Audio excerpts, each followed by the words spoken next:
Ek gaan die skriflesing 'n bietjie later hanteer. Ek wil eers so 'n bietjie van 'n inleiding gee en julle gaan verstaan. As ek so 'n agtergrond gee dat dit ons help om Romeine 11 makliker te verstaan. Romeine 11 is 'n baie moeilike hoofstuk, dit weet ek. En daar's veral so 'n paar verse daar wat nog 'n bietjie moeilik is om te begryp. Maar as ons die agtergrond begryp, dan dink ek gaan dit vir ons help om Romeine 11 baie makliker te verstaan.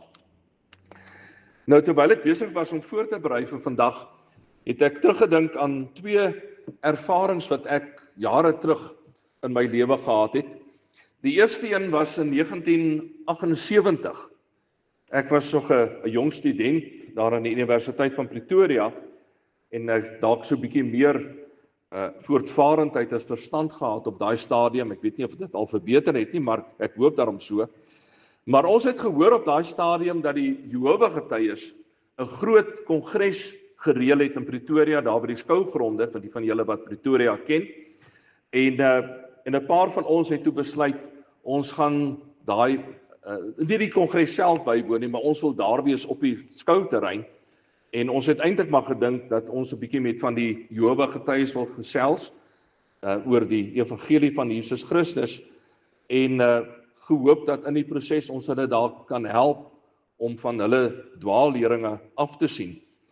Nou daarvan het ongelukkig niks gekom nie, maar ek wil een gesprek wat ek wel daai dag gehad het met 'n persoon buitekant die saal, wil ek tog na verwys vandag. En die persoon met wie ek gepraat het, vertel toe vir my dat Jesus nog in 1978 sou terugkeer, dat sy wederkoms met ander woorde daardie jaar sou plaasvind. En hy het dit gebaseer op 'n vers in Matteus 24 vers 32 waar Jesus vertel van die vyeboom wat begin bot en dat hy gesê het dat die vyeboom wat bot is 'n aanduiding van Israel wat 'n staat gevorm het in 1948. En toe verwys hy verder na Matteus 24 vers 34 waar daar staan: "Voorwaar ek sê vir julle, hierdie geslag sal sekerlik nie verbygaan voordat al hierdie dinge gebeur het nie." En volgens daai persoon sê hy toe vir my dat 'n geslag van so min of meer 30 jaar, dat jy een geslag het en dan na 30 jaar het jy 'n volgende geslag. En toe sê hy, met ander woorde, ons praat hier van 30 jaar en die som is toe baie eenvoudig, 1948 plus 30 kom dan uit by 1978. Dis hoe hy bereken het dat die wederkoms in daardie jaar sou plaasvind. Maar soos julle kan raai, dit het toe nou nie gebeur dat die Here in 1978 gekom het nie. Die jaar het gekom en gegaan en die wederkoms het nie plaasgevind nie. Die tweede gebeurtenis waarna ek wil verwys, het presies 30 jaar later plaasgevind. Dit was in die jaar 2008. En ek was op daai stadium in Rusland gewees, in Rusland se 3de grootste stad, Samara. En ek sit een middag en gesels met 2 jong mense, pragtige Christene, 'n man en sy vrou. En ons het 'n wonderlike gesprek gehad. Maar die eintlike rede waarom ek by hulle was daai dag is, ek het gehoor dat hulle betrokke is by een of ander projek in Rusland. En ek was nuuskierig geweest, ek wil hoor waaroor dit gaan. En dis hoekom ek toe nou gereël het dat ek hulle ontmoet. En ek wil toe hulle storie hoor. En waaroor dit gegaan het, is dat hulle besig was om te reël, dis eintlik 'n groot organisasie, hulle was deel van hierdie organisasie, en hulle het gereël dat Russiese Jode sak en pak vertrek uit Rusland uit en terugkeer Israel toe, om dan daar 'n nuwe tuiste vir hulle self te gaan skep. Al die onkoste om te verhuis, hulle vliegtuigkaartjies en alles is deur weldoeners betaal. En as hulle dan in Israel gekom het, is hulle huisvesting gegee en die man het gewoonlik dan werk gekry en dan kon hulle nou vir hulle self 'n toekoms daar maak in Israel. Nou dit was alles nog vir my goed en wel, dit my bietjie vreemd, maar ek het geluister na hulle. En toe vra ek vir hulle, maar hoekom doen julle dit? En toe antwoord hulle, want die wederkoms kan nie plaasvind voordat al die Jode in die wêreld nie teruggekeer het na Israel toe nie. Later het ek so 'n bietjie meer gaan navorsing doen daaroor. Ek het uitgevind waar kom hulle aan hierdie idee, hoekom glo hulle so sterk daaraan. Dis 'n baie lang storie, ek gaan nou nie die hele storie vertel nie, maar dit begin by Jesaja hoofstuk 11, vers 11 en 12. Daar staan geskryf, in die tyd sal die Here 'n tweede keer sy hand uitsteek om die oorblyfsel van sy volk los te koop, almal wat oorgebly het in Assirië, Egipte, Patros, Kus, Elam, Sinar, Hamat en die kuslande rondom die Middellandse See. Die Here sal 'n vaandel oprig onder die nasies en sal die ballinge van Israel bymekaar maak, die verstrooides van Juda laat saamkom van die uithoeke van die aarde af. En dan het hulle daarmee saam 'n ander vers, Jesaja 43, vers 5 en 6. Moenie bang wees nie, ek is by jou, ek bring jou kinders van die ooste af, ek maak hulle bymekaar van die weste af. Ek sê vir die noorde, gee, vir die suide, moet hulle nie terughou nie. Bring my seuns van ver af, my dogters van die uithoeke van die aarde af. As 'n klomp ander Bybelverse wat hulle ook gebruik uit die Ou Testament, hoofsaaklik Jeremia, Esegiel, uit die Psalms uit, maar dit is nou nie belangrik dat ek dit nou alles lees nie. Maar wat ek daar besef het, is dat net soos met die wegraping wat ons verlede Sondag na gekyk het, is die enigste manier waarop hulle hierdie ding kon motiveer, was om 'n klomp Bybelversies te vat en hulle almal aan mekaar te sit en dan te sê dit is wat ons glo, wat ons moet doen. Die vraag waarmee ek hierdie twee jong mense, en ek sê weer, dis ongelooflike, pragtige jong mense, diep kinders van die Here. Maar die vraag waarmee ek hulle toe konfronteer is, hoe is dit dan moontlik dat Jesus en Paulus en Petrus en Johannes almal geglo het dat die wederkoms enige oomblik kan plaasvind, selfs nog in hulle eie leeftyd, terwyl hulle beweer dat die wederkoms nie kan plaasvind voordat al die Jode dwars oor die wêreld nie eers teruggekeer het na Israel toe nie. Want hulle het net hulle skouers opgetrek, hulle het nie 'n antwoord gehad nie. En ek het besef dat daai Jehova-getuies wat ek daar in Pretoria gesien het, en hierdie jong mense in Rusland, het almal een ding in gemeen, en dit is dat hulle die wederkoms van Jesus Christus afhanklik maak van gebeurtenisse in die huidige staat van Israel, soos wat ons dit het in vandag se wêreld.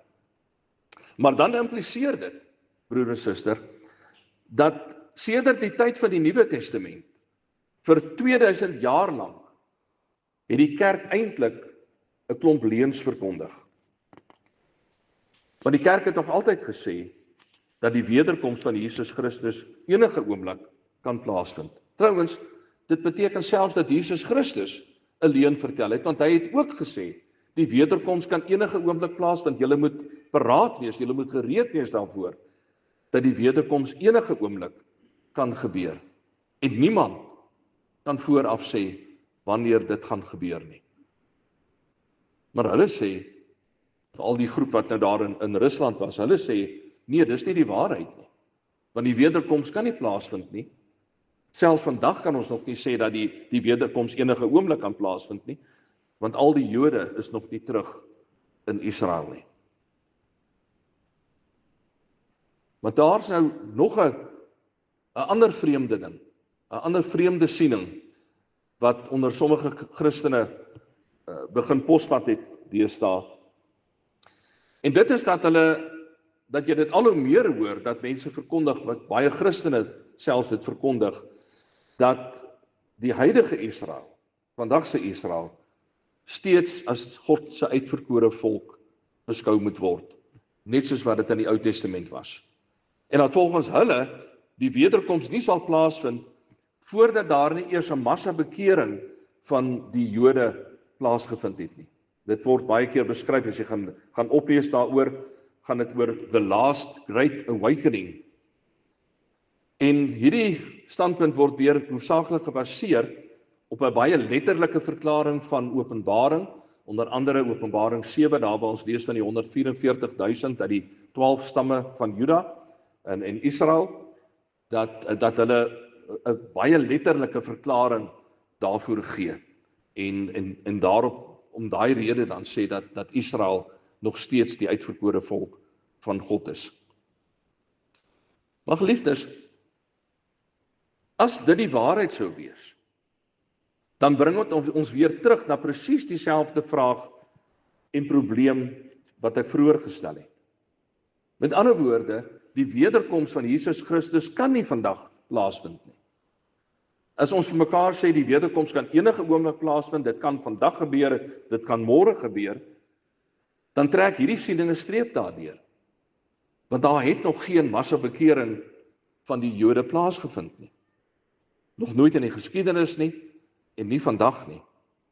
En dit skry teen alles wat ons lees in die Bybel oor die wederkomsverwagting, dit skry teen dit wat Jesus Christus self gesê het, dit skry teen dit wat Paulus gesê het, en wat Petrus gesê het, veral wat Johannes gesê het in Openbaring, wat hy vir ons gesê het, ons moet elke oomblik gereed wees, die Jesus Christus kom soos 'n dief in die nag, en ons moet elke oomblik gereed wees vir die wederkoms om te gebeur. Trouwens, ons het ons verlede week ook gesien, dat Paulus eintlik dit in 1 Tessalonisense amper verwag, dat selfs in sy eie leeftyd sal dit nog gebeur, dat die Here weer kom. En dit bring jou by hierdie groot probleem, dat jy kan nie aan die een kant glo, dat Jesus se wederkoms enige oomblik kan plaasvind, soos wat die Bybel vir ons sê nie, en terselfdertyd glo, dat daar eers 'n massabekering van die Jode moet plaasvind, voordat dit gebeur nie. Of dan 'n klomp, dat al die Jode in die wêreld eers moet terugkeer Israel toe, of watter siening jy ook al het oor hierdie dinge nie. Met ander woorde, jy maak die wederkoms van Jesus Christus nou afhanklik van hierdie dinge wat eers in die wêreldgeskiedenis moet gebeur. En jy kan nie hierdie twee standpunte, aan die een kant die Bybelse standpunt van die wederkoms gaan enige oomblik gebeur, versoen met hierdie ander standpunte nie. Nou terwyl Jesus op aarde was hy gereeld in konflik met die Jode van sy tyd. En dit het baie daaroor gegaan dat die Jode hulle self beskou het as die afstammelinge van Abraham. Hulle het self daarop beroem dat hulle die uitverkorenes van God is, en dat hulle Abraham as vader het. En dan kom Jesus en hy vermaan hulle gereeld. Lees byvoorbeeld daar in Matteus 3 vers 9. Julle moet julle nie verbeel dat julle by julle self kan sê, ons het Abraham as voorvader nie. Dit sê ek vir julle. God kan uit hierdie klippe kinders vir Abraham verwek. En dan Johannes 8 vers 39, dan lees ons dat die Jode vir Jesus sê, ons vader is Abraham. Daarop sê Jesus vir hulle, as julle kinders van Abraham was, sou julle doen wat Abraham gedoen het. Wat glashelder is dat in Jesus se oë die Jode nie meer, kom ons sê outomaties, deel is van God se volk nie. Bloot net omdat hulle Abraham as hulle voorvader het nie. In die Ou Testament was dit nog in 'n mate so gewees. Maar in die Nuwe Testament sal ons kon sê dat die spelreëls verander het. Nou word geloof in Jesus Christus die beslissende faktor. Dit bepaal of jy deel is van die volk van God, of jy 'n afstammeling van Abraham is, of jy glo in Jesus Christus. Jesus het nie aarde toe gekom net vir die Jode nie. Natuurlik vir hulle ook. Moenie my verkeerd verstaan nie. Maar Jesus het baie verder gekyk as net die Jode in sy tyd. Reeds in die Ou Testament is dit nogal duidelik dat die profete vir ons sê dat God se blik verder gaan as net hierdie klein groepie Jode. Veral Jesaja het nogal baie klem daarop gelê dat God 'n oog het vir die nasies, soos wat ons ook vroeër gesing het. Dat God kyk na die nasies, dat God wil hê dat die nasies in die wêreld tot bekering sal kom. Daar's baie klem, soos ek sê, veral in Jesaja, op die heidene wat tot bekering moet kom. En dan in die Nuwe Testament natuurlik, dan word dit oor en oor bevestig, Handelinge 1 vers 8, daai bekende vers, wat Jesus vir sy disippels sê, maar julle sal krag ontvang, wanneer die Heilige Gees oor julle kom, en julle sal my getuies wees in Jerusalem, sowel as in die hele Judea en in Samaria en tot in die uithoeke van die wêreld. So dis baie duidelik dat Jesus weier dink as net aan die fisiese volk van Israel. God se verlossingsplan moet inderdaad in Israel verkondig word, maar van daar af moet dit ook verder gaan, sodat ander mense ook hierdie boodskap van verlossing en van heil kan hoor. Want God, soos wat ons baie keer in Openbaring gelees het, God stel nou vir homself 'n volk saam wat bestaan uit alle volke, alle stamme, alle tale en alle nasies. Dit is hoe God se volk nou lyk. Oor en oor word die bekeerlinge uit die nie-Joodse nasies beskryf as die volk van God in die Nuwe Testament.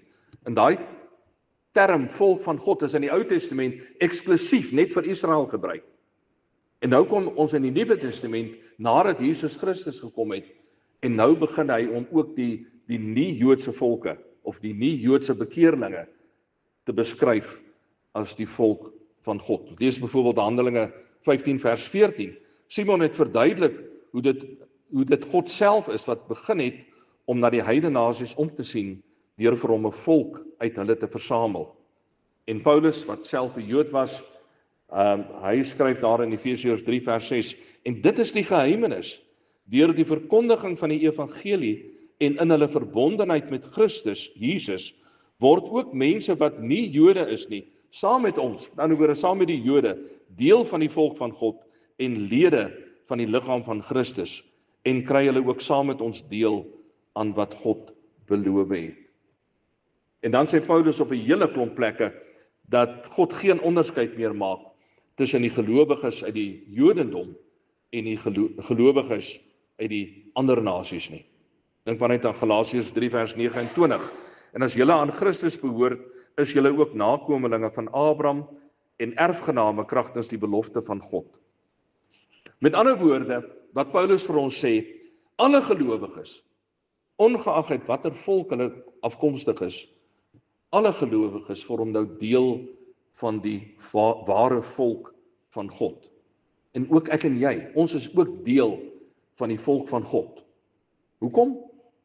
Op grond van God se genade, deur geloof in Jesus Christus. In Romeine 2 vers 28 en 29 stel Paulus dit nog sterker. Dan sê hy, nie hy is 'n Jood wat dit uiterlik is nie, en nie dit is besnedenheid wat uiterlik aan die liggaam gedoen is nie. Nee, hy is 'n Jood wat dit innerlik is, en dit is besnedenheid wat in die hart gedoen is deur die Gees, nie volgens die wetsvoorskrifte nie. So daar's by Paulus geen twyfel daaroor dat na Christus se koms die fisiese volk van Israel nie meer eksklusief die volk van God is nie. Ook hulle wat uit die heidendom gekom het. Want ons het eintlik volgens die Bybelse beskrywing uit die heidendom gekom, ons is nie Jode nie. So ook hulle wat uit die heidendom uit tot geloof gekom het. Ook ons word dan deel van die volk van God. Elkeen wat glo in Jesus Christus word nou deel van die volk van God. Maar, en dit is nou die vraag wat iemand toe 'n tyd terug vir my vra, wat dan van Romeine 11 vers 26, waar ons lees dat die hele Israel gered sal word. So kom ons gaan kyk dan nou, wat staan dan in Romeine 11, as ons nou al hierdie dinge wat ek tot dusver gesê het, net in ons agterkoppe hou, kom ons gaan lees wat staan in Romeine 11. Ek lees vers 1 tot 6 en dan ook vers 11 tot 12. Het God dan nie tog sy volk verstoot nie? Sou iemand kon vra. Beslis nie. Ek is immer self ook 'n Israeliet, 'n afstammeling van Abraham uit die stam Benjamin. God het sy volk wat hy lank tevore verkies het, nie verstoot nie. Of weet julle nie wat die skrif sê van Elia nie? Hoe hy by God oor Israel gekla het? Here, hulle het die profete doodgemaak en die altare afgebreek, en net ek het oorgebly, en hulle wil my ook om die lewe bring. Maar wat het God hom geantwoord? Ek het vir my 7000 manne laat oorbly, wat nie vir Baal aanbid het nie. Net so is dit ook vandag. Daar is 'n oorblyfsel wat uit genade deur God uitverkies is. En as dit uit genade is, dan is dit nie uit verdienste nie, anders sou die genade nie meer genade wees nie. Dan vers 11, 'n ander vraag is, het Israel se struikeling hulle finale val beteken? Beslis nie, maar deur hulle val het die redding na die heidenasies toe gekom om die Jode jaloers te maak. As hulle val 'n verryking vir die wêreld beteken het en hulle klein oorblyfseltjie 'n verryking vir die heidenasies, hoeveel te meer sal dit dan nie tot seën wees as die Jode se volle getal gelowig sou word nie. Waaroor gaan dit hier? Daar was skynbaar 'n klompie nie-Jode wat nou gelowig geword het, wat in Jesus Christus geglo het en wat begin neersien het op die Jode. So hulle het gesê, maar ons is nou nie Jode nie, ons is gered en kyk net die Jode daar, hulle het nou vir Christus verwerp en nou is ons gered en hulle is nie meer gered nie. So hulle het eintlik hierdie nederwaardigheidsgevoel gehad as hulle na die Jode gekyk het. Hulle het geglo, hulle is beter as die Jode. En nou wil Paulus vir hierdie nie-Jode daarop kom wys dat God nie die hele volk van Israel verwerp het nie. Want dis wat baie mense geglo het. Baie mense glo dit vandag nog steeds, dat God al die Jode verwerp het, omdat hulle natuurlik vir Jesus Christus oorgelewer het om gekruisig te word. Maar Paulus sê nee, dit is nie die waarheid nie. God het nie al die Jode, die hele volk van Israel verwerp nie. Nie al die Jode is ongelowig nie, sê Paulus. Daar is steeds 'n oorblyfsel, al is hulle dan min, wat vir Christus in die geloof gekies het. God het dus nie die deur toegemaak vir ewig vir die Jode dat hulle nie tot bekering kan kom nie. En Paulus sê dan, hy self is 'n Jood en ek is dan 'n lewende bewys hiervan. As ek dan tot geloof gekom het, dan as God dit met my kan doen, kan hy dit met ander Jode ook doen. So die idee wat by baie van die nie-Joodse Christene dan geleef het, dat God eintlik daai hele volk verwerp het, kom sê hy vir ons, dit is nie die waarheid nie. Maar dan moet die nie-Joodse gelowiges ook maar in nederigheid besef, dat die boodskap wat aan hulle verkondig is, die boodskap van verlossing in Jesus Christus, juis gekom het vanweë die Jode se onwilligheid om die evangelie te aanvaar. Die Jode het vir Christus verwerp, toe word die evangelie aan die nie-Jode verkondig, en hulle kom dan tot bekering. En dan maak Paulus 'n baie interessante opmerking, dat die nie-Jode nou gered word, sal daartoe lei dat die Jode jaloers raak en begeer om ook tot geloof te kom. Kom ons probeer dit net so 'n bietjie saamvat. So hy sê, die Jode het nie geglo nie, en hulle het vir Christus verwerp, en van daar af, omdat hulle Christus verwerp het, gaan die evangelie na die nie-Jode toe. En nou sê Paulus, maar daai nie-Jode wat nou tot bekering kom, en wat nou glo, dit gaan daartoe lei dat die Jode jaloers raak, en dat hulle sê, maar as God nou julle God is, wil ons ook weer inkom, ons wil ook weer deel word van hierdie volk van God. Ons wil ook tot geloof kom. En dan gaan Paulus, en hy bou verder voort hierop in vers 13 tot 24, ek kan dit nou nie alles lees nie, maar hy bou verder voort op hierdie tema. In kort sê hy daarso, dat die Jode was deel van die oorspronklike olyfplant, die boom, maar vanweë hulle ongehoorsaamheid is hulle afgesny van die plant af. En in hulle plek is takke van 'n wilde vy ingeënt in hierdie boom in. En nou is Paulus se argument so. Hy sê, as die wilde lote kan groei, in ander woorde, hierdie wilde lote, die nie-Jode, die heidenvolke, as God daai wilde lote op die boom kan inplant en hulle begin groei, is dit ons so maklik vir God om ook die maglote, die Jode met ander woorde, te vat en hulle ook weer in te ent in hierdie boom, en dan kan hulle ook mos groei. So wat Paulus vir ons hier sê is, dit maak eintlik nie saak of jy 'n Jood of 'n nie-Jood is nie. Dit maak geen verskil nie. God se deur staan oop vir enige een om gered te kan word. Of jy van hierdie kant af is van die nie-Jode se kant, of jy van daai kant af is van die Jode se kant, as jy ingeënt is op hierdie olyfplant, dan kan jy groei. Maar, en dit is dan eintlik die kern van die saak waaroor dit hier gaan, daar is ook vir die Jode net een manier om ingeplant te kan word op die olyf, en dit is deur geloof in Jesus Christus. Dit is presies wat Paulus in vers 23 bedoel. Hy sê, wat hulle betref, as hulle nie in hulle ongeloof volhard nie, sal hulle ook ingeënt kan word, want God is in staat om hulle terug te ent. In ander woorde, as en slegs as die Jode vir Christus in die geloof sou aanvaar, sal hulle ook weer deel word van hierdie olyf.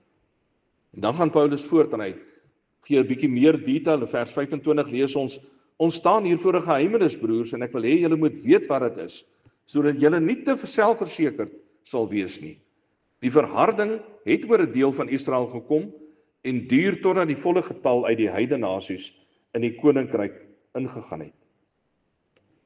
Maar daai verharding van Israel het reeds in die Ou Testament begin. Dit is nie iets wat nuut is nie. Gaan lees maar weer die profete in die Ou Testament. Jesaja en Jeremia en al die ander profete, Amos, Hosea, almal van hulle praat oor hierdie verharding wat in Israel plaasgevind het, dat hulle gedraai het teen God, dat hulle begin het om afgode te aanbid en weggedraai het van die Here af. En dan sê Paulus, daai verharding duur nog steeds voort, ook in ons tyd. Maar soos wat nie-Jode tot bekering kom, soos wat nie-Jode maak dat daar 'n gevoel van jaloesie by die Jode kom, so sal hulle ook weer begin terugkeer na die Here toe en tot bekering kom. En dan kom ons by vers 26, wat veral deur die mense wat hierdie massa bekering onder die Jode verwag, eintlik as hulle sleutelvers gebruik word. En op hierdie manier sal die hele Israel gered word. Ek het so 'n bietjie gaan kyk hoe diegene wat so 'n massa bekering verwag, hierdie vers verklaar. Nou hulle verklaring is, hulle sê, eers gaan al die heidene, al die nie-Joodse volke, eers gaan hulle tot bekering kom, en as dit dan afgehandel is, as die volle getal wat Paulus hiervan praat, as die volle getal nie-Joodse mense tot bekering gekom het, dan daarna gaan daar hierdie massa bekering, 'n wonderwerk plaasvind onder die Jode, en dan gaan hulle almal gered word.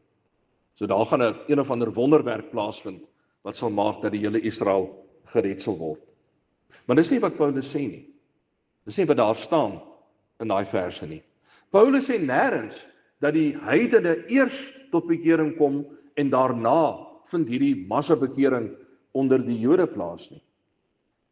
Wat hy wel sê is dat op presies dieselfde manier as wat die nie-Jode tot bekering kom, gaan die Jode ook tot bekering kom. Met ander woorde, daar's nie 'n ander manier wat hulle tot bekering gaan kom nie. Die nie-Jode kom tot bekering omdat hulle glo in Jesus Christus, omdat hulle vertroue in Jesus Christus plaas. En dan sê hy op presies dieselfde manier, dis wat daar letterlik in die Griek staan, op presies dieselfde manier kom die Jode ook tot bekering. Dat hulle ook, met ander woorde, in Jesus Christus begin glo en dat hulle dan op daai manier gered sal word. So daar is nie 'n ander manier vir die Jode om gered te kan word nie. Slegs een manier, deur te glo in Jesus Christus. En dis nie eers die een en dan die ander ene nie. Dis twee goed wat gelyktydig loop. Terwyl die Jode besig is om tot bekering te kom, is die Jode ook besig om tot bekering te kom. Nou Paulus het in sy eie bediening homself hoofsaaklik toegespits op die nie-Jode. Hy het gesê die Here het hom geroep om die evangelie onder die heidene te verkondig. Maar dan is daar van die ander apostels soos Petrus wat byvoorbeeld hom weer toegespits het op die Jode self. Galasiërs 2 vers 8. Dieselfde God wat van Petrus 'n apostel vir die Jode gemaak het, het van my 'n apostel vir die nie-Jode gemaak. Maar dan is die ander vraag. Sê Paulus dan nie vir ons in vers 26 dat die hele Israel gered sal word nie. Nou, die antwoord wil ek eintlik sê ja en nee. Paulus maak hier gebruik van 'n skryfstyl, die van julle wat nog so iets onthou van Afrikaans op skool, julle sal onthou dat ons op skool ook daarvan geleer het. En dit is wat bekend staan as 'n hiperbool. Dis eintlik 'n oordrywing. As ek byvoorbeeld vir julle sou sê, die hele Suid-Afrika het destyds gejuig toe Joel Stransky in 1995 daai wenpunte aangeteken het met die Wêreldbeker se eindstryd. Dan bedoel ek nou mos nou nie letterlik elke enkele persoon in die land het gejuig daaroor nie. Al die inwoners nie. Ek bedoel, as ek sê die hele Suid-Afrika, dan bedoel ek 'n groot klomp mense het daai dag gejuig toe ons daai rugbywedstryd gewen het. Want ons bedoel nie letterlik persoon vir persoon nie. Nog 'n voorbeeld wat ons in die Bybel kry van so 'n hiperbool. Handelinge 13 vers 24. Daar staan voor Jesus se koms het Johannes die hele Israel opgeroep om hulle te bekeer en te laat doop.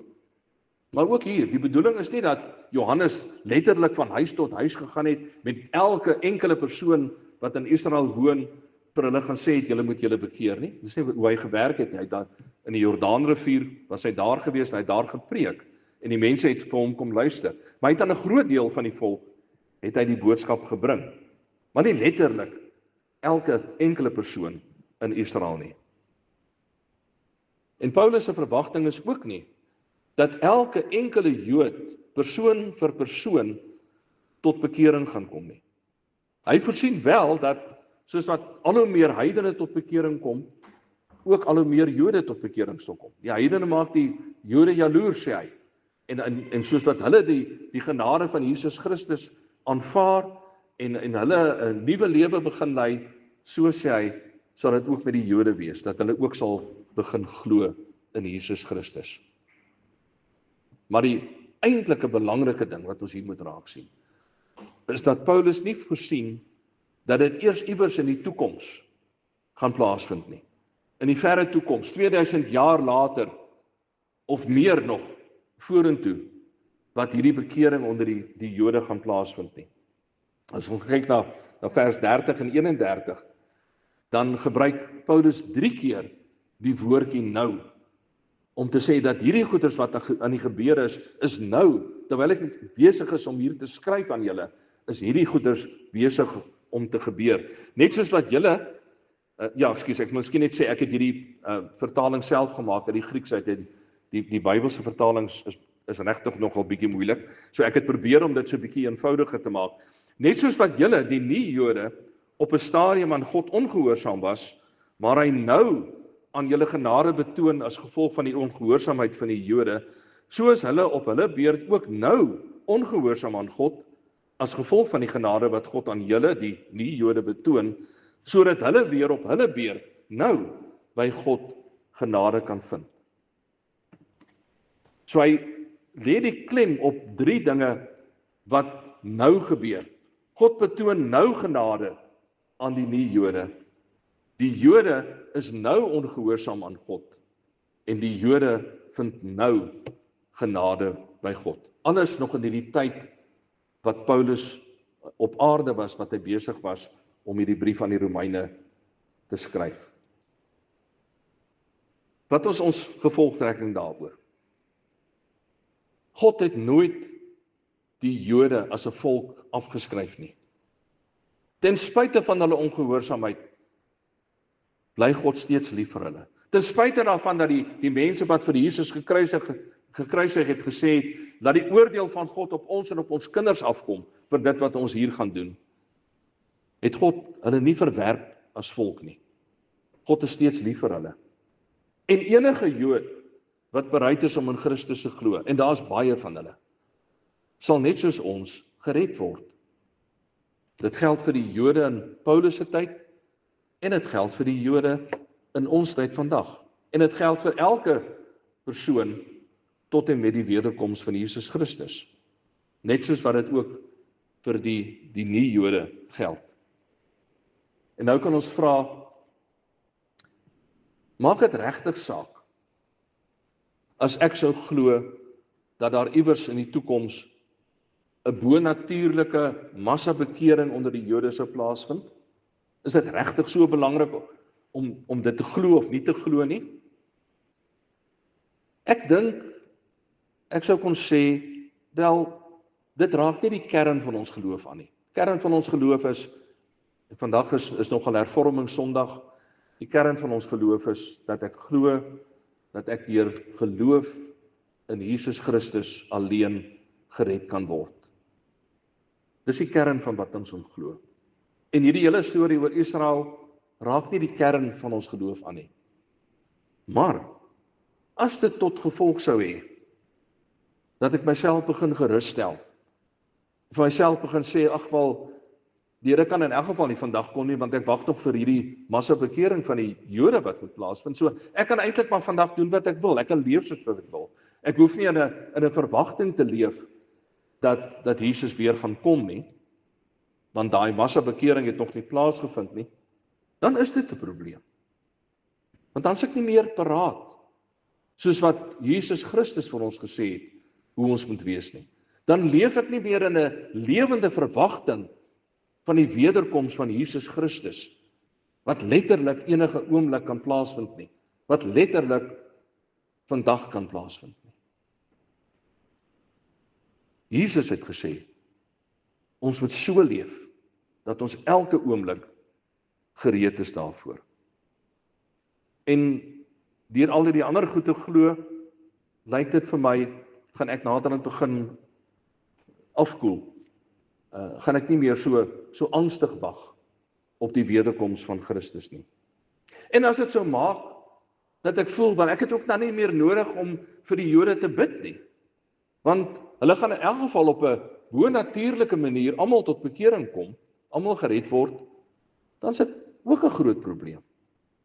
Want die Jode word, net soos die nie-Jode, slegs gered deur geloof in Jesus Christus. En daarom bid ek nog steeds, elke dag, vir die heidendom, wat insluit, ook die Jode. Bid ek nog steeds dat die Here hulle sal bereik, dat die Here deur mense, of deur watter omstandighede ook al, mense sal bereik, dat hulle tot geloof in die Here Jesus sal kom. So as hierdie lering dan oor Israel, as dit sou maak dat ek sê, wel, ek het eintlik nie meer nodig om vir die Jode te bid nie, want die Here gaan self vir hulle sorg, dan sit 'n probleem. Want dit is nie wat die Here van ons vra nie. God sluit niemand uit sy koninkryk uit nie. Maar God laat ook niemand by die agterdeur inglip nie. Of jy 'n Jood is, of jy 'n Afrikaner is, of watter volk jy ook al vanaf kom, vir almal van ons is daar een manier om gered te word. En dit is deur geloof in Jesus Christus. En dit, uiteindelik, is ons troos. Dat dit vir almal van ons geld dieselfde reël. Glo in Jesus Christus, en jy sal gered word. Geen wonder nie dat Paulus dan hierdie hoofstuk afsluit met sy bekende lofprysing, uit hom en deur hom en tot hom is alle dinge, aan hom behoort die heerlikheid tot in ewigheid. Amen.